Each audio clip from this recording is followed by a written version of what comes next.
Bismillahirrahmanirrahim. Assalamualaikum warahmatullahi wabarakatuh. Perkenalkan, nama saya Hudriya Husain, mahasiswa dari Universitas Negeri Makassar, Fakultas Ilmu Pendidikan, Program Studi Pendidikan Guru Sekolah Dasar. Di sini saya akan menjelaskan secara singkat dan jelas mengenai tingkat kesukaran soal, daya beda, dan efektivitas pengeco atau distraktor. Langsung saja kita ke pembahasan yang pertama, yaitu tingkat kesukaran soal. Nah, tingkat kesukaran adalah derajat kesukaran atau taraf kesukaran butir dalam suatu tes bagi peserta dan disimbolkan dengan huruf P kecil atau proporsi. Nah, tingkat kesukaran ini adalah seberapa sukar suatu butir dijawab oleh peserta tes atau responden. Nah, adapun rumus tingkat kesukaran adalah ITK sama dengan B per N, di mana ITK adalah indeks tingkat kesukaran soal, B adalah jumlah peserta tes yang menjawab benar, dan N adalah jumlah seluruh peserta yang ikut tes. Nah, adapun kriteria indeks kesukaran adalah apabila P lebih kecil atau sama dengan 0,30 maka tingkat kesukarannya adalah sukar. Apabila P lebih besar atau sama dengan 0,31 dan lebih kecil atau sama dengan 0,70 maka tingkat kesukarannya adalah sedang. Dan apabila P lebih besar atau sama dengan 0,71 dan lebih kecil atau sama dengan 1,00 maka tingkat kesukarannya adalah mudah. Nah, untuk lebih jelasnya, mari kita simak contoh soal berikut ini. Jumlah peserta tes ada 90 orang, dengan yang menjawab betul butir soal nomor 1 ada 30 orang.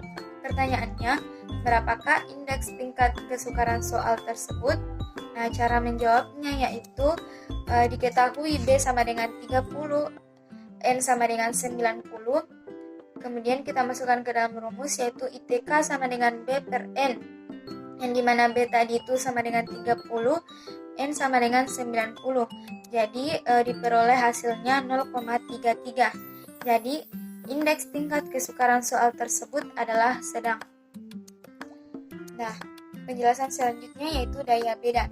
Daya beda disimbolkan dengan huruf D besar, yang dimana daya beda ini adalah kemampuan butir tes untuk mengetahui seberapa besar suatu butir tes dapat membedakan antara peserta tes yang berkemampuan tinggi dengan peserta tes yang berkemampuan rendah. Nah, untuk mengetahui daya beda sangat penting bagi penyusunan butir tes karena ada anggapan bahwa setiap individu memiliki perbedaan dalam kemampuan, sehingga butir tes yang dibuat juga harus dapat memberikan gambaran adanya perbedaan. Nah, daya beda sendiri ini sekurang-kurangnya harus berkualitas cukup. Nah, adapun rumus daya beda adalah IDB sama dengan BA dikurang DB per 1/2N. Nah, yang dimana IDB ini adalah indeks daya beda, BA adalah jumlah jawaban benar kelompok atas, DB adalah jumlah jawaban benar kelompok bawah, dan yang terakhir yaitu N, jumlah seluruh peserta tes. Nah, adapun kriteria indeks daya beda adalah apabila D lebih besar atau sama dengan 0,40 maka kriterianya sangat baik atau soal diterima dengan baik. Apabila D lebih besar atau sama dengan 0,30 dan lebih kecil atau sama dengan 0,39 maka kriterianya baik atau soal diterima tetapi perlu diperbaiki. Apabila D lebih besar atau sama dengan 0,20 dan lebih kecil atau sama dengan 0,29 maka kriterianya cukup atau soal diperbaiki. Dan apabila D lebih kecil daripada 0,20 maka kriterianya jelek atau soal dibuang. Nah, untuk lebih jelasnya, mari kita simak contoh soal berikut ini. Jumlah peserta tes kelompok atas yang benar adalah 40 orang, dan jumlah peserta tes kelompok bawah yang benar adalah 9 orang. Kemudian, jumlah keseluruhan peserta tes adalah 60 orang. Maka IDB soal adalah, cara menjawabnya yaitu IDB sama dengan BA dikurang BB per 1/2N. Dimasukkan ke dalam rumus, IDB sama dengan 40 dikurang 9 per 1/2 dikali 60 sama dengan 31 per 30. Kemudian diperoleh hasilnya 1,03. Jadi IDB atau indeks daya beda soal tersebut adalah 1,03, yang dimana kriterianya adalah sangat baik. Nah, penjelasan yang terakhir atau pembahasan yang terakhir yaitu analisis pengeco atau distraktor. Analisis pengeco atau distraktor tujuannya adalah untuk mengetahui kemampuan responden atau peserta tes yang sebenarnya dengan jalan memberikan pilihan jawaban alternatif yang memungkinkan untuk dipilih, terutama bagi responden atau peserta tes yang tidak memahami butir tes.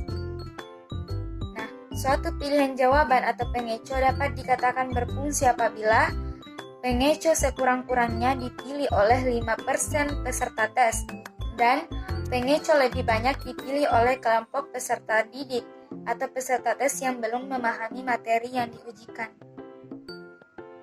Nah, untuk lebih jelasnya, mari kita simak contoh soal berikut ini. Dijual bunga murah di toko indah dengan harga 5.000 per potnya. Cantik untuk hiasan di taman. Hubungi nomor yang tertera. Pertanyaannya yaitu, iklan di atas merupakan bentuk iklan A. Iklan permintaan, B. Iklan peringatan, C. Iklan pemasaran, D. Iklan penawaran. Nah, jawabannya yaitu D. Iklan penawaran. Jadi, itulah tadi penjelasan singkat dan jelas dari saya mengenai tingkat kesukaran, daya beda, dan efektivitas pengeco atau distraktor. Semoga dapat bermanfaat bagi kita semua dan mohon maaf apabila ada salah kata dari saya dan terima kasih untuk yang telah menonton video ini. Sekian dari saya. Wassalamualaikum warahmatullahi wabarakatuh.